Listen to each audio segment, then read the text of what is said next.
Hello students, कैसे हैं आप सब। आई होप आप सब अच्छे होंगे, आपकी पढ़ाई भी अच्छी चल रही होगी।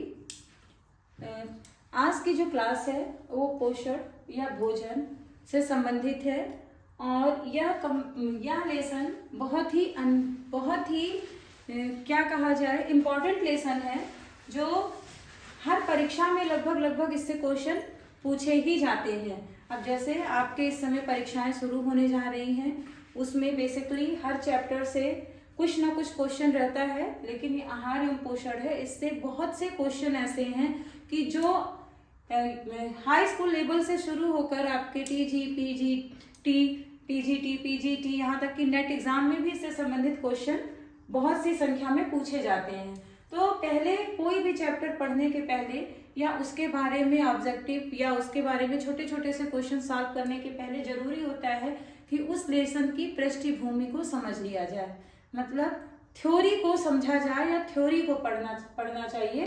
तो आज का जो हमारा टॉपिक है वो आहार एवं पोषण, जो नाम से ही स्पष्ट है। अब आप ये बताइए कि आहार क्या होता है, आप लोग जवाब दीजिए, आहार क्या होता है।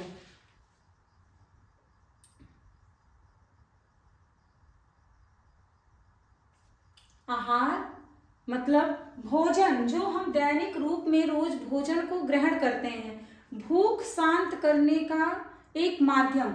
अब भूख शांत करने के लिए देखिए, कोई रोटी सब्जी दाल चावल दही चटनी अचार फल फूल सब खाता है, और किसी के पास नहीं है तो वो रोटी नमक भी खा सकता है, चना गुड़ भी खा सकता है, कोई भी चीज उसको क्या करना है, उसको भूख को शांत करना है। तो यहाँ पर आहार से क्या, आहार या भोजन से क्या तात्पर्य है, जो हम ग्रहण करते हैं, भोजन के माध्यम से ग्रहण करते हैं, मुख के माध्यम से भोजन के माध्यम से, ठीक है, वो और जो जाकर हमारी भूख को शांत करता है। ये तो हो गया हमारा भोजन।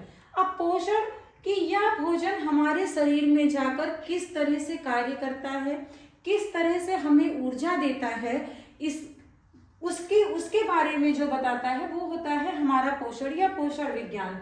तो आप इसको देखिए, प्रस्तावना के रूप में तो हम सिर्फ इतना ही बता सकते हैं आपको कि भोजन क्या है। भोजन वह है जो हमारी क्षुधा या भूख को शांत करता है। अर्थात जब भी हम दैनिक कोई भी कार्य करते हैं या कोई भी व्यक्ति है, वह बिना जल और भोजन के तो उसका जीवन संभव ही नहीं है, तो वह भोजन करेगा ही करेगा, वही हमारा आहार है। अब वो भोजन संतुलित भी हो सकता है, पूरा भी हो सकता है, और भूख शांत करने का एक उपाय भी हो सकता है। कोई भी जीव जंतु, मनुष्य नहीं, कोई भी जीव जंतु वो भूख को शांत करने के लिए भोजन करता ही करता है, बस उसकी प्रवृत्ति अलग अलग होती है, मतलब उसके भोजन करने का ढंग अलग होता है, उसके भोजन की क्वांटिटी अलग अलग होती है, लेकिन भोजन जीवन के लिए एक महत्वपूर्ण अंग है जिसको हम आहार की संज्ञा देते हैं, और यह जरूरी है। अब जैसे आदिम युग था, जब लोग भूख को शांत करते थे तो कच्चा मांस खा लेते थे, पेड़ से कंदमूल तोड़ के खा लेते थे, उनको इतनी जानकारी नहीं थी कि क्या खाना है क्या नहीं खाना है, इसको पका कर खाना है कि इसको कच्चा खा लेना है। फिर धीरे धीरे जब अग्नि उत्पन्न हुई तो उन्होंने अग्नि पर पकाना सीखा और उस तरह से भोजन को ग्रहण करना सीखा। लेकिन इसके इतिहास के बारे में अगर कहें, थोड़ा थोड़ा हर टॉपिक के बारे में आज बताऊंगी। एक तरह से ये आपका आहार और पोषण का समझ लीजिए डेमो ही है कि आप उसके बारे में बेसिक नॉलेज आज आपको देंगे हम यहाँ पर। इसका इतिहास आप नोट कर लीजिए, मैंने छोटा सा एक, बस इतिहास तो काफी लंबा है लेकिन हमने थोड़ा सा जो आपके लिए इम्पोर्टेंट है वो मैंने यहाँ नोट कर दिया है। 16वीं-17वीं शताब्दी में सैटोरियम महोदय ने सन आप देख लीजिए 1561 और 1636 में चयापचय संबंधी खोज इन्होंने की। चयापचय की भोजन जो हमारे शरीर में जा रहा है उसका चयापचय कैसे हो रहा है, उससे संबंधित खोज इन्होंने की 16वीं-17वीं शताब्दी में। इसके बाद रेने रीवर महोदय ने 1683 से 1757 पर के बीच में पक्षियों पर एक प्रयोग किया। उसमें इन्होंने एक रिएक्शन कराकर देखा कि भोजन जब शरीर के अंदर जाता है तो वो कैसे परिवर्तित होता है, मतलब उसका रूप क्या होता है, किस तरह से उपच रहा है, किस तरह से उसमें परिवर्तन हो रहा है। तो इस परिवर्तन का पता रेने रीवर महोदय ने लगाया। इसके बाद जब 18वीं शताब्दी आई तो एंटोनी लेवाइजर महोदय ने, इनकी खोज पोषण विज्ञान में मायने रखती है। इन्होंने बताया कि भोजन पाचन के बाद ऊर्जा और शक्ति में बदल जाता है, मतलब हमको एनर्जी देता है और वह शक्ति, ऊर्जा और शक्ति में बदल जाता है, जिसके माध्यम से हम दैनिक अपने कार्यों को करते हैं, अपनी चीजों को करते हैं। तो यह चीज जो है ये एंटोनी लेवाइजर महोदय ने आपकी 18वीं शताब्दी में बताई। इन्होंने ही पोषण विज्ञान के बारे में, फिर और सी भी चीजों के बारे में बताया, उपचारात्मक आहार के बारे में बताया। तो इनकी जो खोज में अत्यधिक महत्वपूर्ण स्थान है। यह एक ऐसा तत्व है जिसके बिना जीवन की कल्पना नहीं की जा सकती है।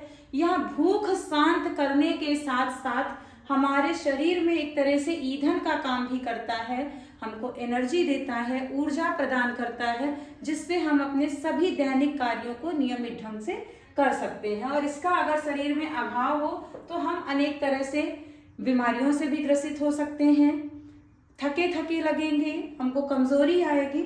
इसलिए आहार का हमारे शरीर में महत्वपूर्ण, हमारी प्राथमिक आवश्यकता के रूप में है, इसीलिए प्राथमिक आवश्यकता के रूप में है आहार हमारे। ठीक, तो आपको इतना तो समझ में आ गया। इसमें अगर आपको कुछ पूछना है तो आप नीचे कमेंट कर सकते हैं कि आपको क्या पूछना है और किस आधार पर पूछना है, तो मैं उसको क्लियर कर दूंगी अभी। ठीक, अब पोषण, इसी में आप पोषण देखिए। पोषण क्या होता है, नाम से ही स्पष्ट है, पोषित करने वाला।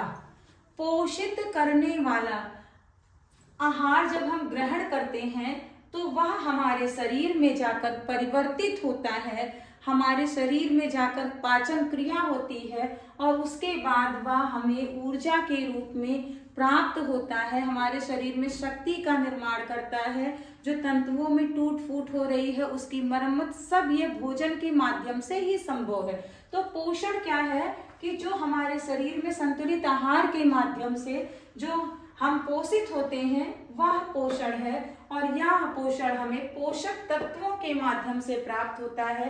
ये पोषक तत्व कितने होते हैं, पोषक तत्व 6 होते हैं। 6 पोषक तत्व होते हैं, कार्बोहाइड्रेट, प्रोटीन, वसा, विटामिन, खनिज लवण और जल। स्थूल और सूक्ष्म 6 होते हैं, जिसमें आपका जैसे कार्बोहाइड्रेट है, या ये शरीर में किसका कार्य करता है, कार्बोहाइड्रेट शरीर में ऊर्जा उत्पादन का कार्य करता है, ऊर्जा उत्पादन के साथ का कार्य करता है, या हमें वनस्पतियों, आपको पता है एक प्रकाश संश्लेषण की प्रक्रिया होती है, प्रकाश संश्लेषण की प्रक्रिया होती है। इस प्रक्रिया के परिणाम स्वरूप कार्बोहाइड्रेट स्टार्च और शर्करा के रूप में पेड़ पौधों के जड़, तने, पत्तियों में इकट्ठा हो जाता है। जड़, तने, पत्तियों, फूल, जिसमें उसमें वह संग्रहित हो जाता है, और जब हम उसको ग्रहण करते हैं तो वह स्टार्च और शर्करा के रूप में हमारे शरीर में जाता है और अवशोषित होता है। देखिए, अब स्टार्च जिसमें भी पाया, स्टार्च आपने देखा स्टार्च कड़ा होता है, तो स्टार्च जिसमें भी पाया जाता है जब हम उसको उबालते हैं या पकाते हैं तो वह मुलायम हो जाता है। वह मुलायम, जैसे चावल में स्टार्च है तो वह पकाने के बाद मुलायम हो जाता है, सुपाच्य हो जाता है और उसको हम ग्रहण करते हैं। तो ऐसे ही स्टार्च, शर्करा आपको पता ही है, गुड़, चीनी, ऐसे सब चीजों में, मीठी चीजों में शर्करा पाई जाती है, लैक्टोज, फ्रैक्टोज, ग्लूकोज के माध्यम से, और यह कार्बोहाइड्रेट का ही रूप है, ये कार्बोहाइड्रेट का रूप है और यह एक ऊर्जा उत्पादक तत्व है, लेकिन इसकी नियमित मात्रा ही हमको ग्रहण करनी है। अगर हम कार्बोहाइड्रेट का अधिक सेवन करने लगेंगे तो शरीर में बीमारियां भी उत्पन्न होने लगती हैं। लेकिन दैनिक कार्यों के लिए हमारे शरीर को कार्बोहाइड्रेट की आवश्यकता है, क्योंकि यह हमें ऊर्जा प्रदान करता है, और यह 1 ग्राम कार्बोहाइड्रेट से 4 कैलोरी ऊर्जा हमें प्राप्त होती है। मैं इसको नोट कर दे रही हूं।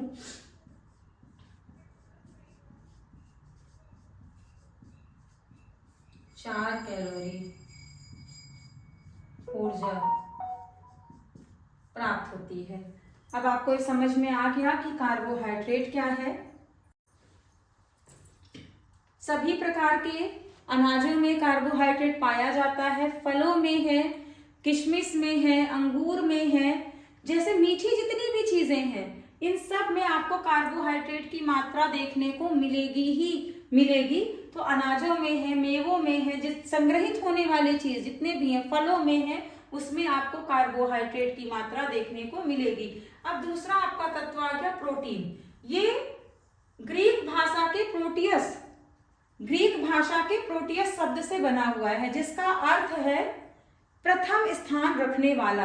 आप यहां से नोट कर सकते हैं, प्रथम स्थान रखने वाला। यह भी 1 ग्राम प्रोटीन से आपको 4 कैलोरी ऊर्जा यहां भी प्राप्त होती है।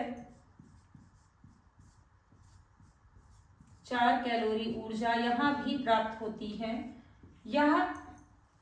यह शरीर निर्माणक तत्व के रूप में जाना जाता है। जैसे शरीर में तंतुओं की टूट फूट हो रही है, उनकी मरम्मत का कार्य, नई कोशिकाओं का निर्माण, वसा या कार्बोज की मात्रा जब शरीर में कम होने लगती है उसके स्थान पर ऊर्जा उत्पादन का कार्य, वृद्धि एवं विकास का कार्य, यह सब कार्य हमारे शरीर में प्रोटीन के माध्यम से संभव है। यह हमारा पोषक तत्व है। यह आप जानिए सभी मांस, मछली, डेयरी जितने भी उत्पाद हैं, दूध, दही, पनीर, ठीक है, दूध, घी, पनीर उसमें, और उसके साथ साथ मांस, मछली, उसके साथ दालों में, सोयाबीनों में, अनाजों में भी प्रोटीन की मात्रा, जितनी 2 दलीय अनाज है उसमें तो आपको प्रोटीन की मात्रा देखने को मिलेगी। राजमा है, सोयाबीन है, इस सब में आपको प्रोटीन की अच्छी मात्रा देखने को मिलेगी। उसके साथ साथ मांसाहार तत्वों में प्रोटीन की अच्छी मात्रा देखने को मिलती है। तो यह शरीर का निर्माणात्मक तत्व है एक, जो तंतुओं के टूट फूट की मरम्मत करता है, नई कोशिकाओं का निर्माण करता है, बच्चों में वृद्धि एवं विकास करता है। फिर आपका है वसा। यह भी कार्बन, ऑक्सीजन, हाइड्रोजन से मिलकर बनी होती है और इसका भी कार्य शरीर को ऊर्जा प्रदान करना है। 1 ग्राम वसा से 9 कैलोरी ऊर्जा प्राप्त होती है। 1 ग्राम वसा से 9 कैलोरी ऊर्जा प्राप्त होती है। अब आपको यह तो नाम से स्पष्ट है, घी, दूध, मेवा, मक्खन, इन सब में वसा की संग्रहित मात्रा आपको देखने को मिलेगी। लेकिन जितना वसा युक्त पदार्थ है, जितना भी वसा युक्त पदार्थ है, जैसे तेल हो गया, मक्खन हो गया, घी हो गया, इनमें इनकी अधिकांश मात्रा इसी में पाई जाती है। जो शरीर में, अब जानिए इसकी अगर अधिकता हो गई तो शरीर में मोटापा, हृदय संबंधी रोग, ये सब उत्पन्न होने लगते हैं। इसलिए इसकी एक नियमित मात्रा की जरूरत है कि हम जितना कार्य कर लें उसके हिसाब से ही हमको वसा की जरूरत होती है। ये हमारे स्थूल तत्वों में है, जिसमें कार्बोहाइड्रेट, प्रोटीन, वसा ये सब आते हैं। इसके साथ साथ कुछ सूक्ष्म तत्व भी होते हैं जिनको सुरक्षात्मक तत्वों का भी नाम दिया गया, जिसमें आपका विटामिन और खनिज लवण है।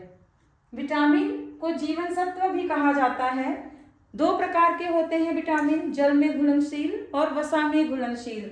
ADEK आपका वसा में घुलनशील विटामिन है, ADEK वसा में घुलनशील,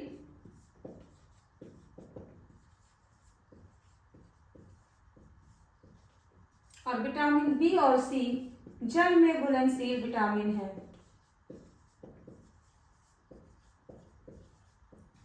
अब आप जान लीजिए, ये विटामिन जो है ये वृद्धि एवं विकास नहीं करते, ये आपको इस तरह से ऊर्जा का उत्पादन नहीं करते, ये सब कार्य, लेकिन यह हमारे शरीर के लिए बहुत ही ज्यादा आवश्यक है, क्योंकि इनके अभाव में शरीर कमजोर पड़ने लगता है, हम बीमार रहने लगते हैं, क्योंकि यह सुरक्षात्मक तत्व है।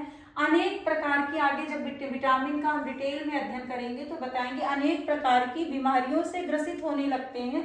तो इसका भी हमारे शरीर में एक लिमिट है, थोड़ी ही मात्रा में जरूरत है, लेकिन जरूरत है। और उसके बाद आपका खनिज लवण आया, तो शरीर में 45% खनिज लवण, हमारे बॉडी में 45% के करीब खनिज लवण का ही भाग है, चाहे वो सोडियम है, चाहे वो आयोडीन है, चाहे फास्फोरस है, कैल्शियम है, आयरन है, हर जगह मतलब ये खनिज लवण ही है जो हमारे शरीर में पाया जाता है। इसका काम हड्डियों का निर्माण, हीमोग्लोबिन का निर्माण, शरीर में दांत है, अस्थियां हैं, कोई भी चीज जैसे है कोशिकाएं हैं, इनके साथ मिलकर। तो खनिज लवण क्या है? खनिज लवण हमारे शरीर में बहुत ही महत्वपूर्ण भूमिका निभाता है, हार्मोन्स को नियंत्रित करता है, तो इनका भी हमारे शरीर में महत्वपूर्ण स्थान है। ये भी पोषक तत्वों के रूप में ही हमको प्राप्त करने हैं। तो यह हो गया। और इसके साथ साथ जल में पाया तो कुछ नहीं जाता कि आप सोचिए कि इसमें कार्बोहाइड्रेट, इसमें प्रोटीन, इसमें वसा नहीं, लेकिन जल एक ऐसा माध्यम है जिसके अभाव में यह कोई वर्क ही नहीं कर पाएंगे। क्यों? क्योंकि जल के माध्यम से ही किसी भोजन का पाचन होगा, अंतर्ग्रहण होगा, अवशोषण होगा, उत्सर्जन होगा, शरीर को तरलता मिलेगी। तो यह क्या है? यह एक महत्वपूर्ण रूप में हमारे शरीर में भूमिका निभाता है, जिससे हम कोई भी जो भोजन ग्रहण करते हैं, जो भी भोजन हम ग्रहण करते हैं, उसका सही से पाचन होता है, अवशोषण होता है और शरीर से उसका निष्कासन होता है। इतना तो पृष्ठभूमि आपने पढ़ ली कि आहार एवं पोषण क्या होता है। समझ में शायद आ भी गया होगा। अगर कुछ समझ में ना आए तो आप कमेंट कर सकते हैं। 1 मिनट हम रुक रहे हैं, आप कमेंट कर सकते हैं।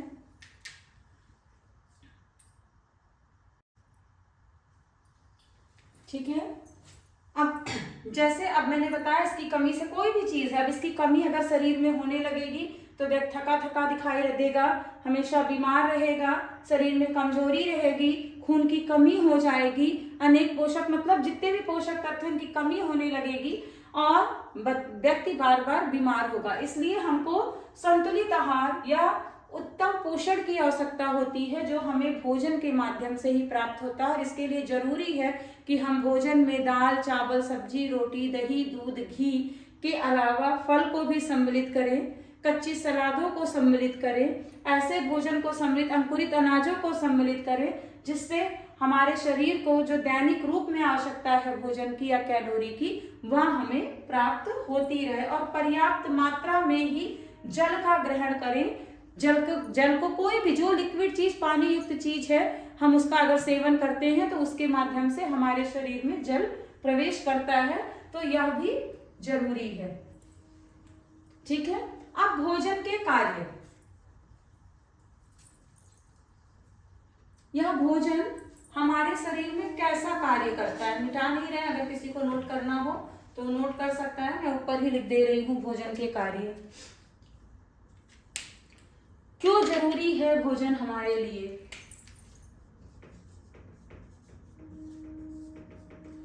शारीरिक कार्य मैं 60 में लिख रही हूं, फिर मैं समझा दूंगी। सामाजिक कार्य और मनोवैज्ञानिक कार्य।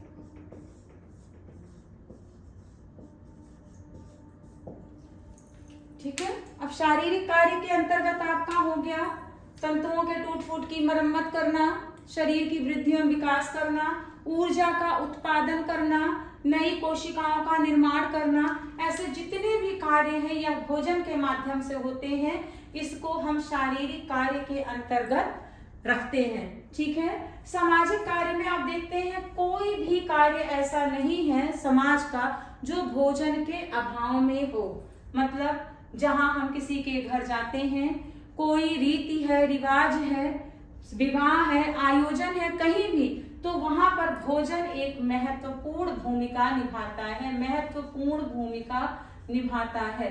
ठीक। मनोवैज्ञानिक कार्य, मन को संतुष्टि प्रदान करना, मन को संतुष्टि प्रदान करना। जब पेट में भोजन रहता है या भूख नहीं लगी रहती है तो व्यक्ति में चिड़चिड़ाहट कम होती है, वो अपने कार्य को सुगमता से कर लेता है, कार्य में उसके तत्परता आ जाती है, शरीर में उसके ऊर्जा दिखाई देती है और जो भी कार्य करता है वह उसको मन लगाकर।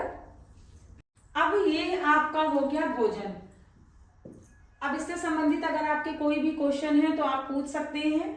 इसके आगे का जैसे टॉपिक है कि इनके अभाव से कौन से रोग होते हैं, इनकी अधिकता से क्या होता है, जैसे अब पोषक तत्व हैं, अगर ये बॉडी में अधिक हो जाए तो क्या प्रभाव पड़ेगा, कम हो जाए तो क्या प्रभाव पड़ेगा, कार्बोस की अधिकता से क्या होगा, प्रोटीन की अधिकता से, इसके आगे का मैं नेक्स्ट क्लास में कंटिन्यू करूंगी।